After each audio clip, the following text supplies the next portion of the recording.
Hello बच्चों, कैसे हैं आप सभी। उम्मीद करती हूँ आप सभी बहुत अच्छे से होंगे। कक्षा की शुरुआत करते हैं। पाठ है हमारा लाला लाजपत राय। बच्चों, ये एक जीवनी है। अध्ययन से पूर्व वीर कुंवर सिंह, डॉक्टर राजेंद्र प्रसाद, राजकुमार शुक्ल, स्वामी सहजानंद सरस्वती, भगत सिंह, चंद्रशेखर आजाद। उपरोक्त चित्रों को ध्यानपूर्वक देखिए और उनमें लिखे गए नामों को सावधानी पूर्वक पढ़कर उनके संबंध में कुछ महत्वपूर्ण जानकारी को इकट्ठा कीजिए। जानकारी के आधार बनाकर संक्षिप्त टिप्पणी तैयार कीजिए। बच्चों, इसका अभ्यास आप स्वयं कीजिएगा। जीवनी का मूल तत्व। प्रस्तुत पाठ में भारत के प्रमुख क्रांतिकारियों में शामिल लाला लाजपत राय का जीवन परिचय दिया गया है। मेरे शरीर पर पड़ी एक एक लाठी अंग्रेजी हुकूमत यानी शासन के कफन में अंतिम कील साबित होगी। यह भविष्यवाणी कर स्वदेश के लिए अपने प्राण न्यौछावर यानी त्याग कर देश की युवा पीढ़ी में नई स्फूर्ति व शक्ति का संचार करने वाले महान स्वतंत्रता सेनानी और पंजाब केसरी लाला लाजपत राय का जन्म 28 जनवरी 1866 को पंजाब के जगराव के समीप स्थित ढूढ़ी गांव में हुआ। उनके पिता श्री राधाकृष्ण जी अध्यापन का कार्य करते थे और शुद्ध विचारों वाले धार्मिक प्रवृत्ति यानी कि मन का किसी विषय की ओर झुकाव के व्यक्ति थे, जिसका संपूर्ण प्रभाव उनके बालक लाजपत राय पर पड़ा। लाला जी की उच्च शिक्षा लाहौर में हुई। वकालत पास करने के बाद वह हिसार में जाकर वकालत करने के साथ साथ सामाजिक कार्यों में भाग लेने लगे और अनेक वर्ष वहां के म्युनिसिपल बोर्ड के अध्यक्ष रहे। कड़ी मेहनत और पूर्ण ईमानदारी की वजह से वकालत में उन्हें काफी प्रसिद्धि प्राप्त हुई, जिसके कारण वह हिसार छोड़कर लाहौर आ गए, जो उन दिनों क्रांतिकारियों का गढ़ था।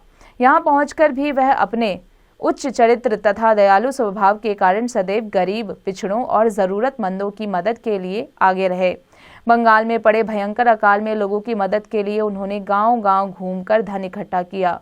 उसके उपरांत देश की आज़ादी के लिए क्रांतिकारी गतिविधियों में भाग लेने लगे, जिसके कारण अंग्रेजों ने उन्हें गिरफ्तार कर मांडले जेल भेज दिया।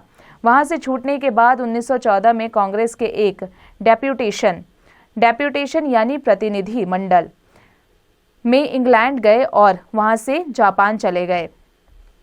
इसी दौरान प्रथम विश्व युद्ध प्रारंभ हो जाने पर अंग्रेज सरकार द्वारा उनके भारत आने पर रोक लगाने के कारण लाजपत राय जापान से अमेरिका चले गए और वहां रहकर देश को आज़ाद करवाने के लिए पूर्ण प्रयास करने लगे।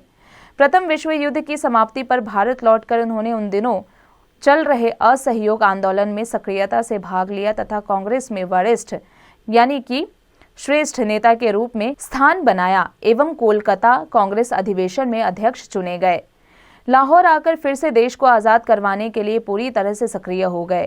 क्रांतिकारी गतिविधियों के साथ साथ युवाओं को शिक्षित करने के लिए अपने पास से 40,000 रुपए देकर अपने मित्र महात्मा हंसराज के सहयोग से लाहौर में दयानंद एंग्लो विश्वविद्यालय की स्थापना की, जहां युवाओं में देश प्यार का जज्बा यानी जोश भरा जाने लगा।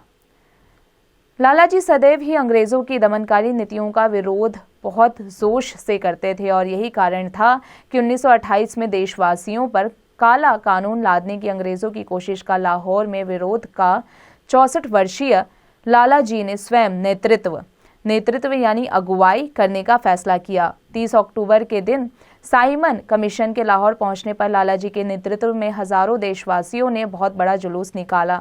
स्टेशन पर साइमन कमीशन का साइमन गो बैक के नारे से स्वागत किया, जिससे नाराज होकर पुलिस कप्तान स्कॉट ने लाठीचार्ज का आदेश देकर खुद लालाजी पर लाठियां बरसाई, जिससे वह बुरी तरह से जख्मी हो गए और 17 नवंबर 1928 के दिन देश की आज़ादी के लिए लड़ने वाले इस शूरवीर ने स्वतंत्रता संग्राम रूपी हवन यज्ञ में अपने प्राणों की आहुति यानी बलि डाल दी।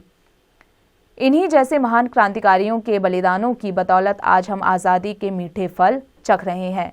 इसलिए बच्चों, हमें हमेशा जो भी हमारे स्वतंत्रता सेनानी थे उनके लिए हमारे मन में इज्जत होनी चाहिए, उनके लिए अच्छी भावना होनी चाहिए। बच्चों, अब आ जाते हैं इसके उच्चारण करने पर। सक्रियता, दमनकारी, एंग्लो, म्युनिसिपल, क्रांतिकारी। बच्चों इसके अभ्यास कार्य पर आ जाते हैं। बच्चों इसका अभ्यास कार्य आप स्वयं कीजिएगा।